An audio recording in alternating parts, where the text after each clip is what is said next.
So what makes a fighter the greatest of all time? Like, for example, Muhammad Ali. Why is the man considered, without a question, the GOAT, the greatest fighter to ever live? Well, mainly for two reasons. You gotta think about what he did inside of the ring and what he did outside of the ring. Now, if you take the same rules and apply it to the women's division, there's no question that Clarissa Shields is not the greatest of all time. And the only reason why I'm actually bringing this up is because I was watching the highlight of her fight over the weekend, and the announcer was saying that she is the greatest of all time. Now, there's no question that she's not the greatest of all time, and I'm pretty sure that she is a good fighter and a good person, but let me tell you why she's definitely not close to being the greatest of all time. Let's talk about what she does inside of the ring first. I know a lot of people like to talk about what she does inside of the ring when it comes to her skill set, but let's talk about it. First of all, Clarissa Shields trademarked the word greatest woman of all time. So no woman in female boxing can actually say that she is the GWOAT. And that alone shows you that she is not the greatest of all time, because if you're truly the greatest, you don't need to trademark the word. You don't need to be scared for other females to call themselves the GWOAT.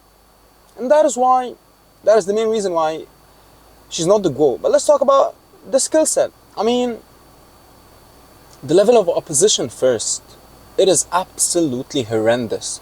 Who's that female that she fought this past weekend? I have no idea. Never heard of her in my entire life. And even the fighter before that, she was like a girl that was, I believe, 5-0, 41 years old, and started boxing in her mid to late 30s. I don't even know her name. And even the fighter before that, that Mexican girl, I believe she was a 147 pounder, and Shields is a heavyweight.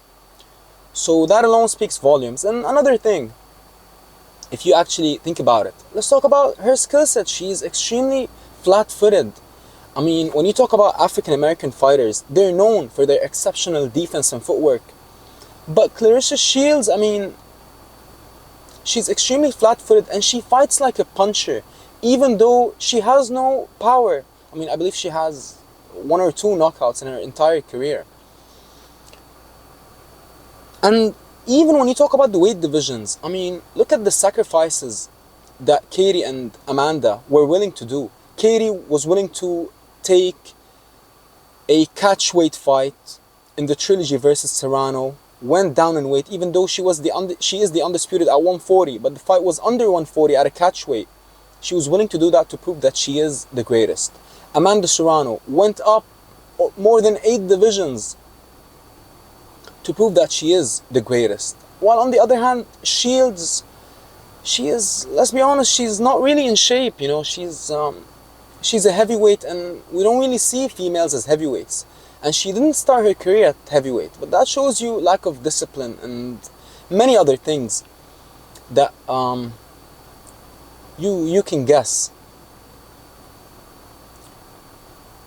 So that alone speaks volumes inside the ring. But now, most importantly, let's actually talk about what she does outside of the ring.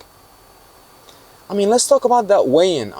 I've never really watched female weigh-ins, but when you open YouTube, all the channels, all the media channels, they post like the thumbnails and the videos. So it is impossible to escape from those videos. But let's be honest, that weigh-in was disgusting, to be honest. And this is a sport. This is a noble sport. This is not a sexual sport. This is the noble art of boxing. Nobody wants to see an absolute disgusting scene like that. We want to watch boxing, So that also, and Clarissa outside of the ring, yes, she is a dark-skinned African American, but she plays the victim card all the time. She doesn't get opportunities because she's not light-skinned, because she's dark-skinned, this and that. And I don't really understand that. I don't know if it's an American culture thing. I don't know if it's the African American thing, but it is extremely disappointing and classless, to be honest. And she, to be honest, like, even if you look at her personality, she's very obnoxious and loud. And if you want to be called the greatest female fighter of all time, you gotta be feminine if you actually think about it. But she is everything but feminine, and you can't really call yourself feminine when you decide to become feminine when it suits you. And even like her personality, she likes to bring everyone down so that she can bring herself up. When she talks about, I mean, I have never watched a full Shields interview, but from the titles, from the titles of the interviews, she's always dissing all the fellow female fighters, which is very disappointing, to be honest. And you don't feel anything authentic about Shields, fake teeth, fake hair, fake Photoshop pictures. And she knows that weigh-in was disgusting, and that is why it was, I believe, photoshopped. And if you actually think about it, when it comes to the media talking about Shields, they talk about everything but her fighting style and her performances. They talk about her relationships outside of the ring. They talk about her like personal life and stuff, but they don't really bring up her skills and her footwork and her IQ and her jab or her head movement. It's because they don't really exist as much as, and they aren't really significant stuff when you compare them to, I believe, what she wants you to talk about. So in all actuality, I don't think it's really debatable anymore on who's the greatest. If you want to be the greatest, you gotta carry yourself like the greatest. You don't trademark the word the greatest and not allow fellow fighters to call themselves the greatest.